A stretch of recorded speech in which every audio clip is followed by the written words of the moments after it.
नमस्कार, जय हिंद साथियों। आप सभी का स्वागत है RLGS स्टडी यूट्यूब चैनल में। आज की वीडियो में हम बात करने वाले हैं बौद्ध धर्म और जैन धर्म के बारे में, और मुख्यतः जैनिज़्म और बौद्धिज़्म के बारे में हम बात करेंगे आज के वीडियो में। स्वामी महावीर और महात्मा बुद्ध के बारे में। महात्मा बुद्ध और स्वामी महावीर एक 6वीं शताब्दी ईसा पूर्व के ऐसे दो महापुरुष थे जिनके द्वारा एक तरफ से जैन धर्म और दूसरी तरफ से बौद्ध धर्म का बौद्ध धर्म की स्थापना की गई।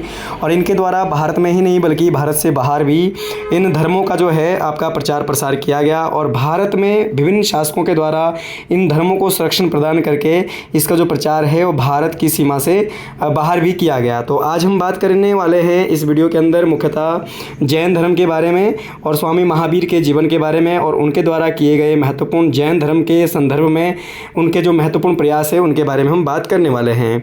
तो दोस्तों इसी तरीके से आगे बढ़ते हैं। तो सबसे पहले हम आज की वीडियो में बात करेंगे आपका जैन धर्म के बारे में, यानी खासकर स्वामी महावीर के बारे में। सबसे पहले हम जानेंगे कि जो जैन धर्म है उसका जो उत्थान है या फिर बौद्धिज़्म है उसका जो उत्थान है भारत में उत्पन्न होने के मुख्य कारण क्या थे और किस तरीके से वो भारत में उसका ओरिजिन माना जाता है। तो सबसे पहले अगर हम बात करें जैन धर्म के बारे में तो दोस्तों जो जैन धर्म है इसका जो उत्थान है, जैनिज़्म और बौद्धिज़्म का जो उत्थान है, जो जैन धर्म और बौद्ध धर्म का जो उत्थान हुआ था वो 6वीं शताब्दी ईसा पूर्व में माना जाता है।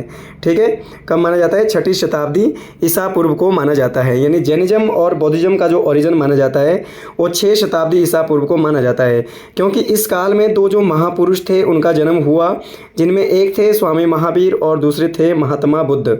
इस तरीके से इन दोनों के द्वारा जैन और बौद्ध धर्म की स्थापना की गई, और इसी कारण से इस काल को यानी जो 6वीं शताब्दी जो ईसा पूर्व है इस काल को वो धार्मिक क्रांति का काल कहा जाता है। तो कई बार एग्ज़ाम के अंदर आपको कई बार प्रश्न देखने को मिलता है कि किस एक शताब्दी को धार्मिक क्रांति का काल कहा जाता है, तो आप कह देंगे कि 6वीं शताब्दी ईसा पूर्व को वो धार्मिक क्रांति का काल कहा जाता है, क्योंकि इस काल में जैनिज़्म और बौद्धिज़्म जैसे जो दो महान जो आपके धर्म हैं वो अस्तित्व में आए थे। इसमें आपने देखा होगा कि आपका जो बिंबिसार था, या फिर आपका जो अजातशत्रु था, या फिर अशोक था, बिंदुसार था, चंद्रगुप्त मौर्य था, उनके द्वारा जैनिज़्म और बौद्धिज़्म को काफ़ी ज़्यादा संरक्षण प्रदान किया गया था, क्योंकि इनकी एक तो शिक्षाएं कैसी थी, बिल्कुल आपकी उनकी अपनी लोकल भाषा में इनकी जो शिक्षाएं थी, और इसको समझना बड़ा आसान था, इसके सिद्धांतों को और इसकी जो विचारधाराएं इसको समझना बड़ा आसान था। यहाँ तक कि डॉक्टर भीमराव अंबेडकर ने भी आपका वो अंततः आपका बौद्ध धर्म को अपनाया था। तो इसी संदर्भ में अगर हम बात करें जैनिज़्म और बौद्धिज़्म के बारे में, तो यहाँ पर जैनिज़्म और बौद्धिज़्म में मुख्यतः योगदान दिया स्वामी महावीर और महात्मा बुद्ध के द्वारा। तो सबसे पहले हम बात करेंगे आज की वीडियो में जैन धर्म। तो जैन धर्म के बारे में सबसे पहले अगर हम जाने तो आपका जो जैन धर्म है इसके कुल 24 तीर्थंकर हुए। फ्रेंड्स, कितने हुए? 24 तीर्थंकर इसके हुए। तीर्थंकर का मतलब होता है आचार्य। ठीक है, कि इसके कुल कितने जो आचार्य हुए वो हुए कितने? आपके 24, जिनमें से कि आपने कुछ में महत्वपूर्ण ध्यान रखने हैं। सबसे पहले आपका प्रथम जो आपका तीर्थंकर था वो थे आपके ऋषभदेव। ऋषभदेव या इनको आदिनाथ के नाम से भी जाना जाता है। दोस्तों क्या कहते हैं इनको? ऋषभदेव या आदिनाथ के नाम से भी इनको जाना जाता है। दूसरे थे आपके अजितनाथ, और तीसरे थे आपके संभवनाथ।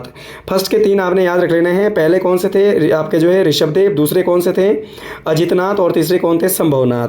इसी तरीके से अगर हम आगे बात करें तो 23वें जो तीर्थंकर थे किसके? जैन धर्म के, वो थे आपके पार्श्वनाथ, और 23वें तीर्थंकर पार्श्वनाथ थे, और 24वें कौन थे? स्वामी महावीर, यानी अंतिम जो तीर्थंकर थे वो स्वामी आपके महावीर थे। तो इस तरीके से हमने इसमें तीर्थंकरों के बारे में बात करी कि पहले तीर्थंकर ऋषभदेव या आदिनाथ थे, या ऋषभदेव या आदिनाथ थे। दूसरे जो तीर्थंकर है अजितनाथ थे। तीसरे तीर्थंकर संभवनाथ, और इसी तरीके से 23वें जो तीर्थंकर है वो पार्श्वनाथ थे, और 24 यानी अंतिम जो तीर्थंकर है वो कौन थे इसके? वो थे आपके स्वामी महावीर। तो स्वामी महावीर के बाद अगर हम बात करें तीर्थंकरों से संबंधित, तो सबसे पहले जैन धर्म के जो संस्थापक माना जाता है फ्रेंड्स, किसको माना जाता है? ऋषभदेव या आदिनाथ को माना जाता है। फाउंडर ऑफ द जैनिज्म आपके इसके जो संस्थापक थे वो पहले जो तीर्थंकर थे उनको माना जाता है पहले तीर्थंकर, यानी आपका ऋषभदेव या आदिनाथ। इनका जो प्रतीक जो आपका चिन्ह था वो था वृषभ यानी बैल। ठीक है, इनका जो प्रमुख जो प्रतीक चिन्ह था वो था वृषभ यानी बैल। इनका जन्म स्थान हुआ अयोध्या में। इनका जो जन्म हुआ था कहाँ हुआ था? अयोध्या में हुआ था। और निर्वाण यानी इनका जो देहांत हुआ था कैलाश पर्वत पर इनका देहांत हुआ था। किसका दोस्तों? ऋषभदेव या आदिनाथ का। ठीक है, इसके बाद जो इसके जो 23वें नंबर के जो तीर्थंकर आए वो कौन थे? पार्श्वनाथ। 23वें नंबर के कौन थे दोस्तों? पार्श्वनाथ। तो पार्श्वनाथ की अगर बात करें तो जैन धर्म के जो 23वें तीर्थंकर थे वो कौन थे? पार्श्वनाथ थे। और इनका जो जन्म हुआ था वाराणसी में हुआ था। कहाँ पर हुआ था? वाराणसी में। और लगभग जो है इनका जो जन्म है महावीर से लगभग 250 साल पहले इनका जन्म माना जाता है। कितने साल पहले? 250 साल पहले, 250 साल पहले क्या इनका जन्म हुआ था महावीर स्वामी के जन्म से पहले। इनके जो पिता का नाम था वो था अश्वसेन और माता का जो नाम था वो था वामदेवी। पिता का नाम क्या था? अश्वसेन और माता का नाम क्या था? वामदेवी। इन्होंने जैन धर्म के 4 सिद्धांत दिए थे फ्रेंड्स। कितने? 4 सिद्धांत। तो ध्यान रखना कि जैन धर्म के 4 सिद्धांत इन्होंने कौन कौन से दिए थे। उनमें सबसे पहला है आपका अहिंसा, दूसरा है आपका सुनित्र, तीसरा है आपका अस्तेय और चौथा है आपका अपरिग्रह। ठीक है, अहिंसा हो गया, सुनित्र हो गया, अस्तेय हो गया और अपरिग्रह हो गया। ठीक है, तो इसमें अगर हम अहिंसा की बात करें तो अहिंसा से इनका आशय था जीवों की हत्या ना करना या जीवों को किसी प्रकार का कोई कष्ट ना पहुंचाना। ठीक है, यानी किसी भी व्यक्ति को शारीरिक और मानसिक रूप से या फिर ऐसी कोई वस्तु या फिर ऐसा कोई जीव जो सांस लेता है उनको ना तो शरीर के माध्यम से और ना ही आपका जो है मानसिक रूप से क्या उनको प्रताड़ित करना। अहिंसा यहाँ पर बात की गई है। सुनित्र का मतलब है फ्रेंड्स यहाँ पर सत्य बोलना, कि कभी झूठ ना बोलना। ठीक है, हमेशा सत्य की राह पर चलना और सत्य बोलना इनका सुनित्र से आशय था। तीसरा अस्तेय की अगर बात करें तो अस्तेय से इनका आशय था चोरी ना करना। ठीक है, चोरी ना करना। और आपका अपरिग्रह से इनका आशय था संपत्ति को त्याग करना या फिर ऐसी कोई वस्तु अपने पास नहीं रखना जो व्यक्ति को दान में ना मिली हो। इस तरीके की 4 सिद्धांत इन्होंने दिए थे। ठीक है, इनमें कौन कौन से? अहिंसा का सिद्धांत है, अहिंसा से आशय है जीव की हत्या ना करना, सुनित्र से आशय है सत्य बोलना, अस्तेय से आशय है चोरी ना करना और अपरिग्रह से आशय है आपका संपत्ति का त्याग करना। इसी तरीके से इसमें जो 5वां सिद्धांत है, जैन धर्म के कुल कितने सिद्धांत हुए दोस्त? 5। कितने हुए फ्रेंड्स? 5 सिद्धांत हुए, जिनमें से 4 किसने दिए थे? पार्श्वनाथ ने। और 5वां जो सिद्धांत दिया था स्वामी महावीर ने इसमें ऐड किया था। स्वामी महावीर ने जो 5वां सिद्धांत दिया था वो दिया था ब्रह्मचर्य का सिद्धांत। कौन सा दिया था दोस्तों? ब्रह्मचर्य का सिद्धांत दिया था। और इस सिद्धांत से इनका आशय था, महावीर का आशय था कि सादा एवं पवित्र जीवन व्यतीत करना, यानी सिंपल और आपका जो है बिल्कुल पवित्र जीवन व्यतीत करना, किसी से ईर्ष्या ना करना। और अपना जो है गृहस्थी का ऐसा नहीं है कि आपका जो है घर का त्याग करके आप जो है वो ब्रह्मचारी धारण कर सकते हैं, बल्कि गृहस्थी का जीवन व्यतीत करते हुए भी आप क्या है आप जो है वो पवित्र और सादा जीवन व्यतीत कर सकते हैं, ब्रह्मचारी धारण कर सकते हैं। इसी के अलावा क्योंकि खुद जो महावीर स्वामी थे ऐसा कहा जाता है कि उनका भी परिवार था, उनका भी आपके बच्चे थे, पत्नी थी, परिवार फैमिली से वो बिलोंग करते थे। तो इसी कारण से उन्होंने इस बात को यहाँ पर खंडन किया है कि ऐसा नहीं है कि घर का त्याग करने के पश्चात ही ब्रह्मचार्य धारण किया जा सकता है, बल्कि गृहस्थी का जीवन व्यतीत करके भी ब्रह्मचार्य धारण किया जा सकता है। ठीक है, तो ये था उनका आपका जो है 5वां सिद्धांत यानी ब्रह्मचार्य का सिद्धांत। ठीक है, इसी के साथ अगर हम आगे बात करें स्वामी महावीर के जीवन के बारे में, तो जो स्वामी महावीर थे एक महान पुरुष थे अपने काल के, उस काल के एक महान पुरुष थे। तो जिनका जो अगर हम बात करें कि जो जैन धर्म था, जैन धर्म के रियल जो संस्थापक है, वास्तविक जो संस्थापक है, वो किसे माना जाता है? स्वामी महावीर को। देखो, स्वामी महावीर जो थे वो वास्तविक संस्थापक थे जैन धर्म के, जबकि जो जैन धर्म की स्थापना की थी वो किसने की थी? वो आपकी ऋषभनाथ या फिर आदिनाथ ने। ठीक है, रियल फाउंडर का मतलब होता है जिसने उस धर्म को आगे प्रचार प्रसार कराने में महत्वपूर्ण योगदान दिया था। उसी तरीके से अगर मतलब कि जैसे आपसे कई बारी आपका पूछा जाता है कि मुगल वंश के संस्थापक कौन था, तो आप बाबर बता देते हैं, परंतु वास्तविक संस्थापक कौन था तो हम बता देते हैं कि अकबर था। उसी तरीके से आपका जिसने कि अपने टाइम पीरियड में धर्म का काफ़ी ज़्यादा प्रचार प्रसार किया हो उसको हम वास्तविक संस्थापक मानते हैं। उसी तरीके से जैसे आपका कि गुप्त साम्राज्य का जो संस्थापक था वो कौन था? श्रीगुप्त था, परंतु उसका वास्तविक संस्थापक जो है चंद्रगुप्त फर्स्ट आपका माना जाता है। ठीक है, तो यहाँ पर भी जैन धर्म का जो संस्थापक था वो ऋषभदेव था और वास्तविक संस्थापक यहाँ पर महावीर स्वामी थे। इनके जन्म के संबंध में इतिहासकारों में काफ़ी ज़्यादा मतभेद है और कुछ इतिहासकारों ने जो इनका जन्म बताया है 599 में बताया है ईसा पूर्व में, और कुछ ने इनका जो आपका जो बर्थ डेट बताई है वो 540 बताई है। अकॉर्डिंग टू एनसीईआरटी के अनुसार भी इनका जो जन्म तिथि है वो सर्वमान्य है, वो आपकी 540। ठीक है, कि 540 में इनका जन्म हुआ था। जन्म कहाँ हुआ था दोस्तों? वैशाली के कुंडल ग्राम में इनका जन्म हुआ था। ठीक है, कहाँ हुआ था? वैशाली के कुंडल ग्राम में इनका जन्म हुआ था। पिता का नाम था सिद्धार्थ और माता का पिता का नाम क्या था? सिद्धार्थ था, जो कि जंत्रिका कबीले के प्रमुख थे। कौन से कबीले के प्रमुख थे दोस्तों? जंत्रिका कबीले के ये प्रमुख थे। ठीक है, और माता का नाम क्या था? त्रिशला, जो लिच्छवी वंश के महान राजा चेटक की बहन थी। ठीक है, तो आपके जो लिच्छवी वंश का जो महान राजा था उस समय वो आपका था चेटक। चेटक की जो बहन थी वो कौन थी? त्रिशला। कौन थी दोस्तों? त्रिशला। और त्रिशला किसकी पत्नी थी? सिद्धार्थ की। ठीक है, और सिद्धार्थ इन दोनों से कौन पुत्र पैदा हुआ था? महावीर। ठीक है, तो ये हमने बात करी उसके जन्म स्थान, जन्म और माता और पिता के बारे में। इसी के संदर्भ में अगर हम आगे बात करें तो जो महावीर का जो वास्तविक नाम था, जो रियल नेम था उनका, वो था वर्धमान। वो क्या था? वर्धमान यानी समृद्धि।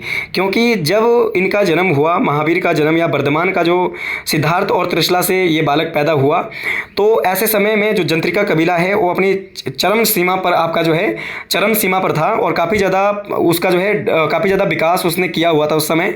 ठीक है, और तो इसी कारण से अपने कबीले को और वृद्धि करने के लिए उसके पिता ने इसका नाम क्या रख दिया? वृद्धि यानी समृद्धि यानी वर्धमान। और इसके बड़े भाई का जो नाम था वो था नंदीवर्धन। क्या नाम था?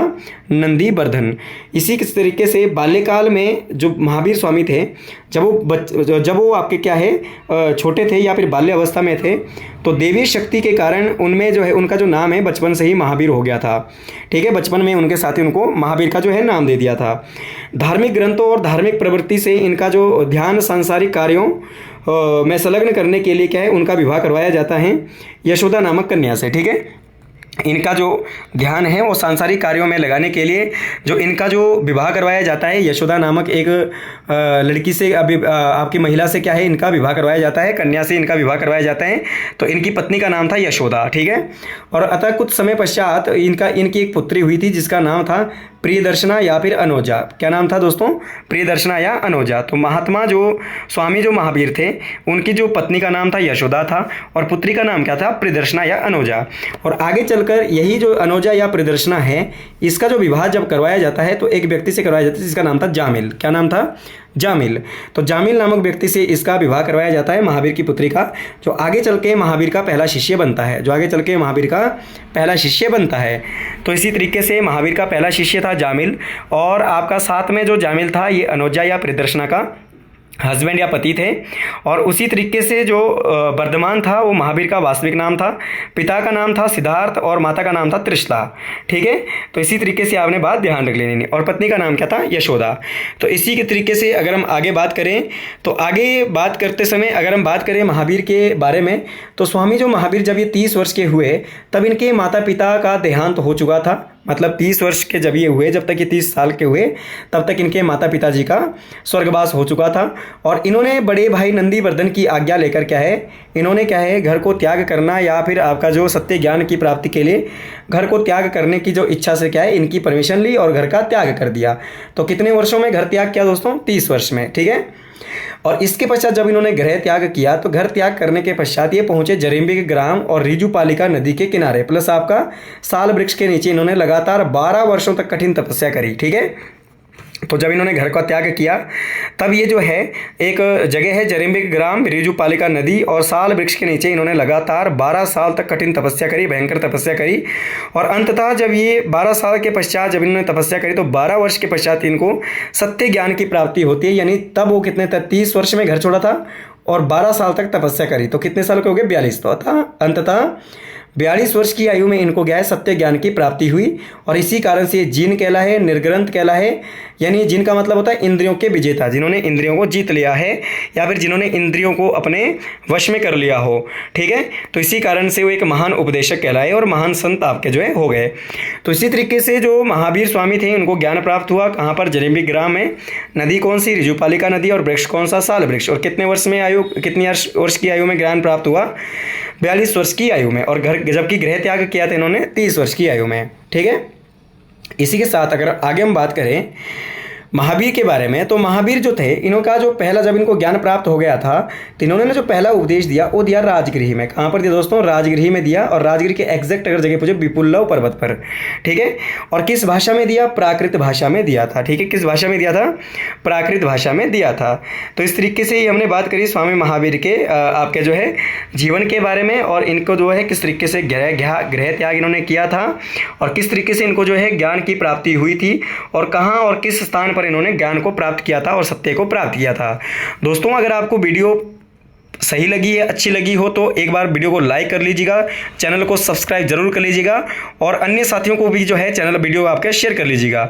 और अगर वीडियो आपको कैसी लगी है तो कमेंट बॉक्स में आप जरूर बताइएगा। अच्छी लगी हो तो भी आप बता दीजिएगा, और ना लगी हो तो भी आप बता दीजिएगा, ठीक है। इसी के साथ आगे बढ़ते हैं।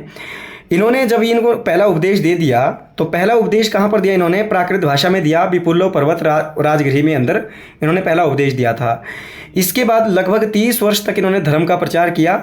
अब देखिए 42 वर्ष की आयु में इनको ज्ञान प्राप्त हुआ था, और 30 वर्ष इन्होंने धर्म का प्रचार किया। भारत ही नहीं परंतु भारत के अन्य भारत के जितने भी जनपद थे उस समय काल के, जो 6ठी शताब्दी सा पूर्व में जो भारत जो आपके 16 महाजनपदों में विभाजित था, जिसमें मगध था, अवंती था, वत्स था, गांधार था, कौशल था। इस तरीके से 16 महाजनपद थे। तो 16 महाजनपदों में अनेक शासकों के द्वारा इनको इस बौद्ध धर्म को, जैन धर्म को संरक्षण प्रदान किया गया था, ठीक है। और बहुत सारे जो लोग हैं वो जैन धर्म के अनुयायी बन गए थे। तो इन्होंने लगभग 30 वर्ष तक प्रचार किया, और 72 वर्ष की आयु में पावापुरी नामक स्थान पर, तो ध्यान रखना दोस्तों, कहाँ पर? पावापुरी नामक स्थान पर 468 ईसा पूर्व में इनका महापरिनिर्वाण यानी देहांत हो जाता है, महापरिनिर्वाण इनका हो गया। तो ये था स्वामी महावीर के बारे में। जो स्वामी महावीर है उन्होंने किस तरीके से जो है वो ज्ञान को प्राप्त किया था, और किस तरीके से जो है आपका मोक्ष प्राप्त किया था। इसी के साथ अगर हम आगे बात करें तो आगे जो है स्वामी महावीर की जो पहली महिला शिष्या थी दोस्तों वो थी चंदना। कौन थी? चंदना। चांदना नहीं, चंदना, ठीक है, चंदना। तो पहली जो महिला शिष्या थी वो थी चंदना। और मौर्य जो शासक था चंद्रगुप्त मौर्य ने अपने अंतिम समय में जैन धर्म को स्वीकार करके कर्नाटक के श्रवणबेलगोला में संलेखना विधि के द्वारा अपने देह को त्याग किया था। आपने ये बात भी ध्यान रखना कि जो इस धर्म को जो संरक्षण देने वाला प्रमुख जो शासक था वो था चंद्रगुप्त मौर्य। उन्होंने अपने अंतिम समय में जो आपका अब बिंदुसार को जो है अपना उत्तराधिकारी नियुक्त करके खुद जो है आपका जैन धर्म को अपना करके कर्नाटक के श्रवणबेलगोला में संलेखना का मतलब होता है कि आपका उपवास करके, ठीक है, या फिर आपका फास्ट रख करके, ठीक है, बिना कुछ खाए पिए, ठीक है, संलेखना विधि उसे कहते हैं। संलेखना विधि के द्वारा जो है अपना देह को त्याग कर दिया। और इसी तरीके से जैन धर्म की 2 महासभाएं हुई थी दोस्तों। कितनी महासभाएं हुई थी? 2। पहली हुई थी 322 से 298 ईसा पूर्व में। जो आपके जो ये जो महासभा हुई थी ये चंद्रगुप्त मौर्य के शासनकाल में हुई थी, जिसका जो अध्यक्ष था वो था स्थूलभद्र। इसमें जो है हिनयान नहीं दोस्तों, दिगंबर और श्वेतांबर। कौन से? दिगंबर और आपका श्वेतांबर। तो आपने ध्यान रखना दिगंबर और श्वेतांबर जो है वो अस्तित्व में आए थे। दिगंबर यानी नग्न अवस्था में रहने वाले, और श्वेतांबर यानी श्वेत वस्त्र धारण करने वाले। ये जो 2 संप्रदाय है अस्तित्व में आए थे, दिगंबर और श्वेतांबर, ठीक है। Point to be noted, Digambar and Shwetambar, ठीक है। जिसके अध्यक्ष कौन थे? स्थूलभद्र। और जो दूसरी जो बैठक हुई थी, दूसरी बैठक की अगर बात करें तो दूसरी हुई थी 512 ईस्वी में, ना कि ईसा पर पूर्व बल्कि ईस्वी में। इसके जो अध्यक्ष थे देवधर्मी क्षमा श्रवण थे, और ये बल्लभी में हुई थी दोस्तों। कहाँ पर हुई थी? बल्लभी, ठीक है, ध्यान रखना, बल्लभी में ये बैठक हुई थी दूसरी, जबकि पहली हुई थी पाटलिपुत्र में। पहली कहाँ हुई थी? पाटलिपुत्र में, ठीक है, पहली हुई थी पाटलिपुत्र में, दूसरी हुई थी बल्लभी में। तो ये थी जैन महासभाओं के बारे में। इसके अलावा आगे अगर हम बात करें तो जैन साहित्यों की अगर बात करें तो जैन साहित्य में 12 अंग, 12 उपअंग, 10 प्रकरण, 6 सूत्र और आपके 4 जो है वो प्रकरण थे, ठीक है। तो ये अभी आपने ध्यान रख लेना है, या फिर मूल सूत्र आप इसको बोल सकते हैं, ठीक है। जैन साहित्य को आगम कहते हैं। जैन साहित्य को क्या कहते हैं दोस्तों? आगम। तो ध्यान रखना, कई बार क्वेश्चन आ जाता है कि जैन साहित्य को क्या कहते हैं, तो आगम कहते हैं।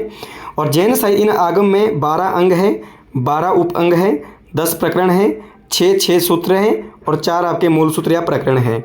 इस काल की अगर हम बात करें आर्ट एंड कला के बारे में तो उदयगिरी और खंडगिरी के जो गुफाएं हैं वो आपकी कर्नाटक में आपकी स्थित है। ये उदयगिरी और खंडगिरी के जो गुफाएं हैं वो आपकी जैन काल की प्रमुख जो है कला का प्रमुख स्रोत है। जो आपकी उदयगिरी और खंडगिरी की गुफाएं हैं वो जैन काल में निर्मित की गई थी। दूसरी आपने ध्यान रखना, कर्नाटक में जो गोमतेश्वर की प्रतिमा है, ध्यान रखें दोस्तों, अभी तो भारत की सबसे ऊंची जो मूर्ति है वो आपकी स्टैचू ऑफ यूनिटी है। स्टैचू ऑफ यूनिटी जो आपका कहाँ पर है, गुजरात के अंदर है। सरदार वल्लभ भाई पटेल की जो ये स्टैचू है ये सबसे ऊंची मूर्ति है। परंतु जब ये स्टैचू नहीं था तो उससे पहले हमारे पास जो भारत की सबसे ऊंची जो मूर्ति थी वो गोमतेश्वर की प्रतिमा थी, कर्नाटक के अंदर। तो दूसरी सबसे ऊंची प्रतिमा भी आप कह सकते हैं इसको भारत की, ठीक है। तो ये आपका बोधिसत्व की आपकी प्रतिमा है। तो ये आपकी इसी काल में बनी है, जैन काल में ही बनी है। इसके अलावा राजस्थान का जो दिलवाड़ा मंदिर है, ध्यान रखना, राजस्थान का जो दिलवाड़ा मंदिर जो माउंट आबू में स्थित है, और माउंट आबू जिसे राजस्थान का शिमला कहा जाता है, ठीक है। तो माउंट आबू में ये स्थित है, ये भी जैन काल में आपका बना हुआ है, ठीक है। तो ये जैन काल की प्रमुख जो है हमने बात करी साहित्य के, अगर आर्ट एंड कल्चर के बारे में। तो दोस्तों ये था जैन धर्म के बारे में। आगे हम जल्द ही बात करेंगे बौद्ध धर्म यानी महात्मा बुद्ध के बारे में, और उसके बाद जो है हिमाचल जी के या फिर अदर प्रकार की जो हिस्ट्री है या फिर आपके जो पॉलिटिकल साइंस के जो अलग अलग जो पार्ट है उसमें भी हम जो है उसके ऊपर भी हम वीडियो बनाएंगे। परंतु उसके लिए आपको जो है आप चैनल को सब्सक्राइब कर लीजिएगा, शेयर कर लीजिएगा और वीडियो को लाइक जरूर कर लीजिएगा, और कमेंट बॉक्स में कमेंट करके जरूर बताइएगा आपको वीडियो कैसी लगी। इसी के साथ जय हिंद, जय भारत, जय हिमाचल।